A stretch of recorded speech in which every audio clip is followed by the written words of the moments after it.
impressive though it was, we mustn't let the KIRK goal run away with us. Well, or we mustn't run away with it as being our main memory of what was, in many ways, a very enjoyable game. Of course, the result could have been an awful lot better. But on the other hand, they are clearly the team that they are. They're 5-6 points now, clear of the third place side. So automatic promotion really does beckon for them, and you can see why. Because they're borderline Premier League, aren't they? And if and when they go up, it'll be interesting to see how they do. Because again, we can measure ourselves against the two games that we're going to have with them, Coventry, this season. They do look like being the standalone side in the league. Just before the end of the game, one commentator was heard saying, this is not a 2-0 game, and 3 would be unfair.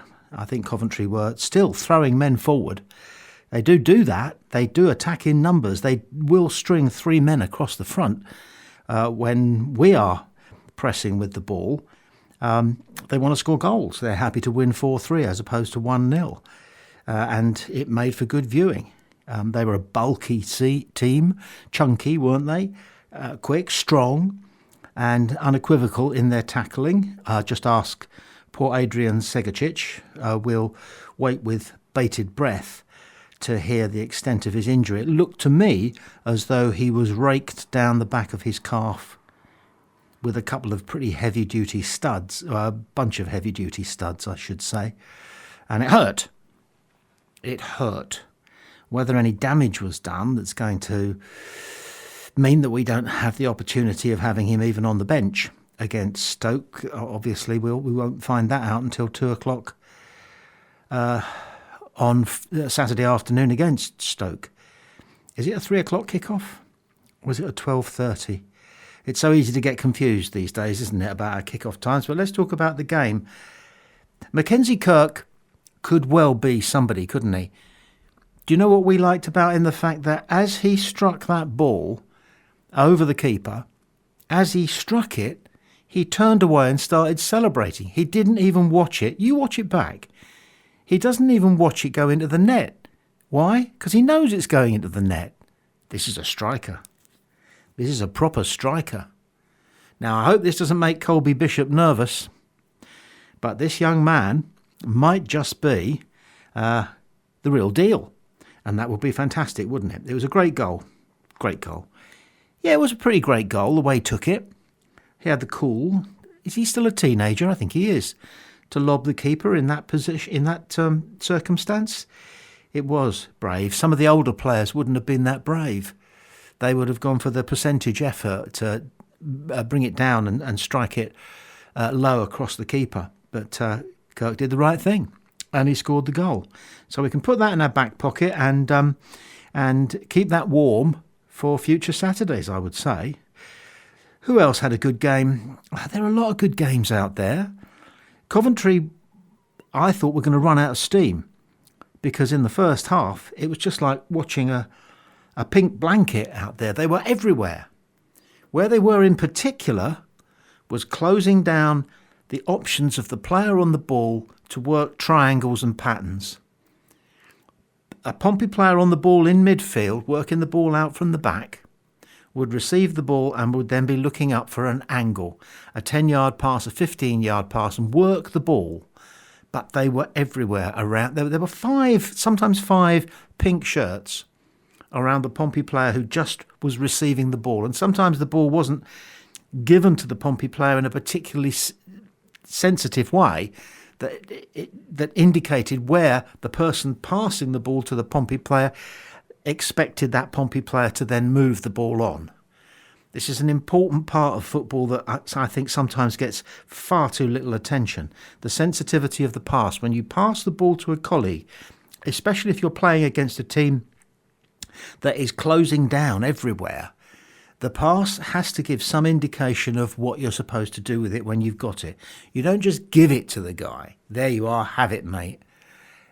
You indicate to that player before he receives the ball just what would be his best option. And that is not difficult to do.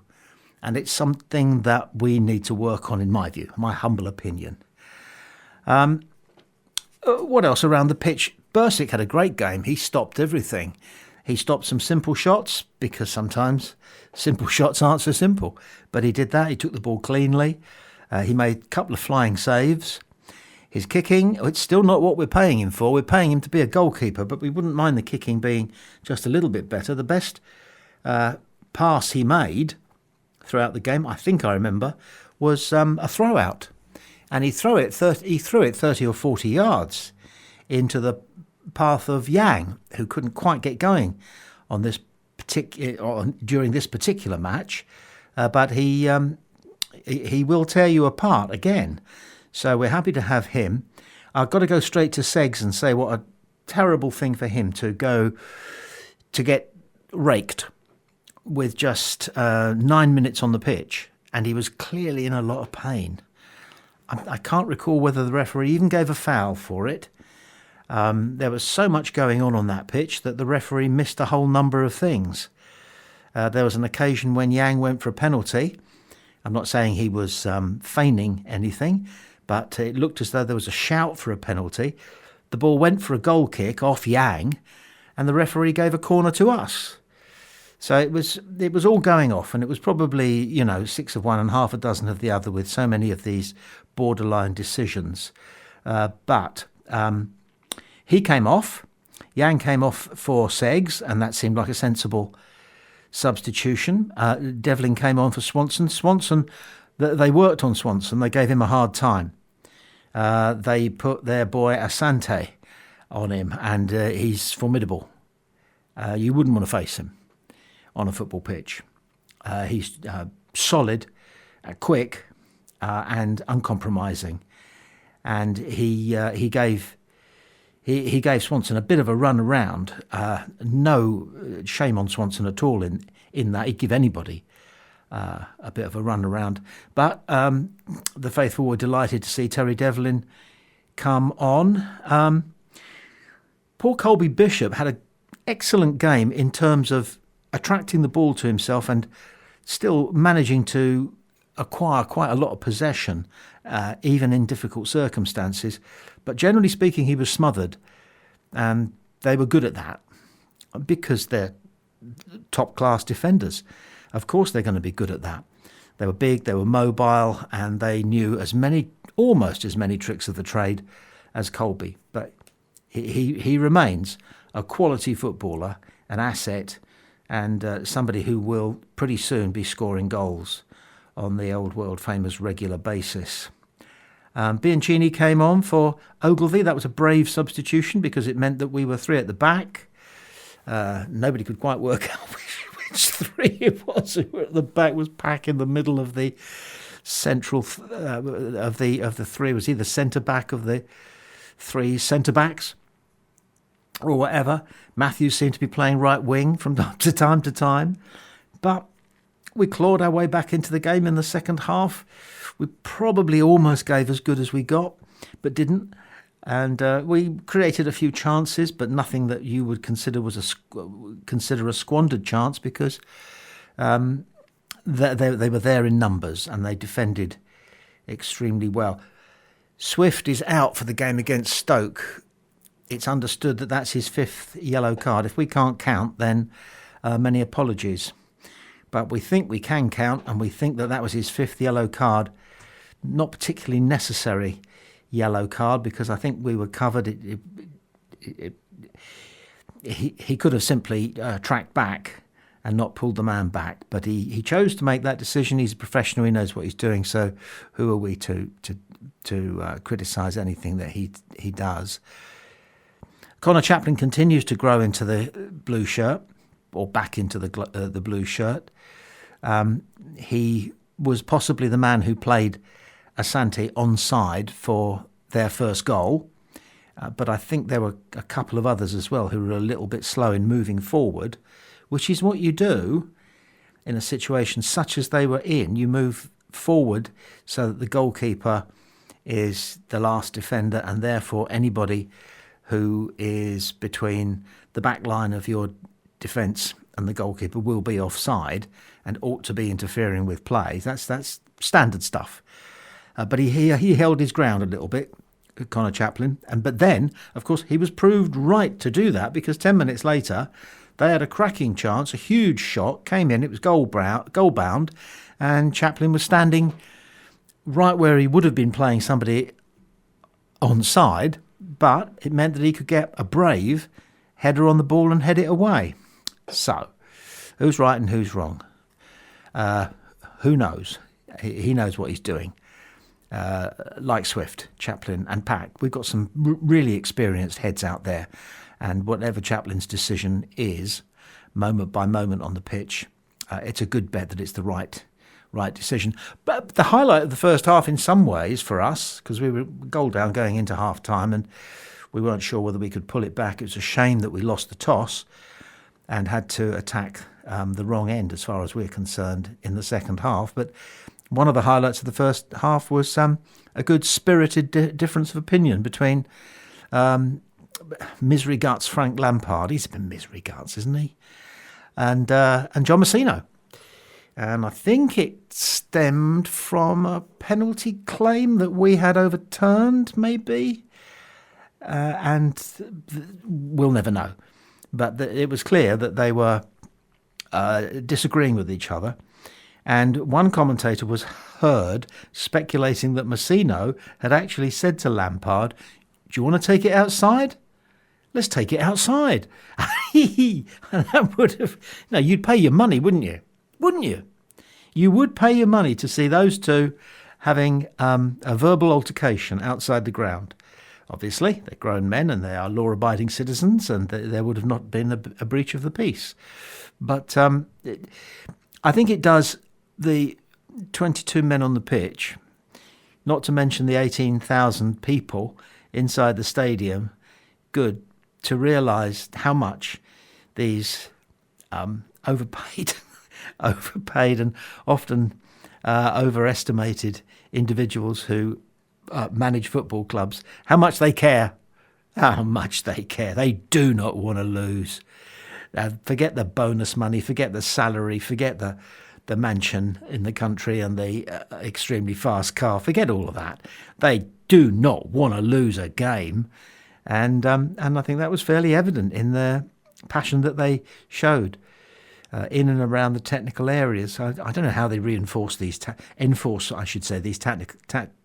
areas, because John Messino was all over the place, all over the touchline. It's his ground, it's his territory. I sometimes feel that those markers are there to protect the visiting backroom staff, coaching staff, and as a sort of a guide, a rough guide to the home staff. They gave Swanson a hard time, didn't they? And it was no surprise when, exhausted, he made way for Terry Devlin. He put up a good show, Swanson. He's a good attacking force as well as a good defender. But they seemed to be all over him a little bit. Matthews came on for Knight and looked the part. And when I say look the part, it's wonderful when you get a corner or you get a set piece or you get a Marlon pack long throw. Oh, by the way, wasn't it good to see Burkic up for the final corner of the game? Always love seeing that. You always hope that the goalkeeper's going to get his head on the ball and something will happen. So that was commitment. That was enjoyable. That was all part of the entertainment.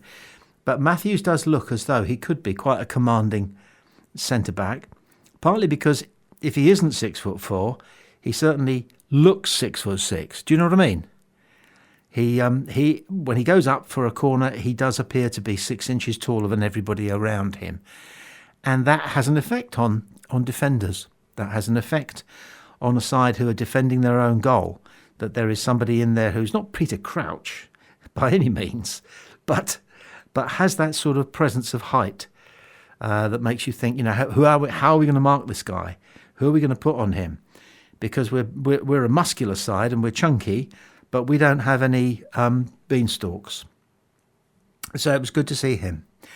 And overall, 2-1 is a very creditable score. It's a good job we got that goal, because we can feel quite proud about ourselves, I think, for having pegged back almost certainly the best team in the Championship and a team with possible solid Premier League credentials, and we held them to 2-1 at our gaff. And when we go to their gaff, let's see if we've got what it takes to spring a little surprise. You don't know. Bring on Stoke. They will be easier meet. Oh, you shouldn't say these things. It feels as though they ought to be easier meet than Coventry. And we look forward to Saturday enormously. And we also look forward to John Messino deciding what to do with Mackenzie KIRK. Now that the man has stamped himself as a proper goal scorer with a cool head and a certainty, a conviction when he strikes the ball and it's going in, and he doesn't even need to watch it. Look back at it again. I mentioned it before. Look back at it again. He knows it's going to go in, so he just gives it a flick and then turns away with one arm in the air. Love it. Love it. So, Pompey 1, Coventry 2.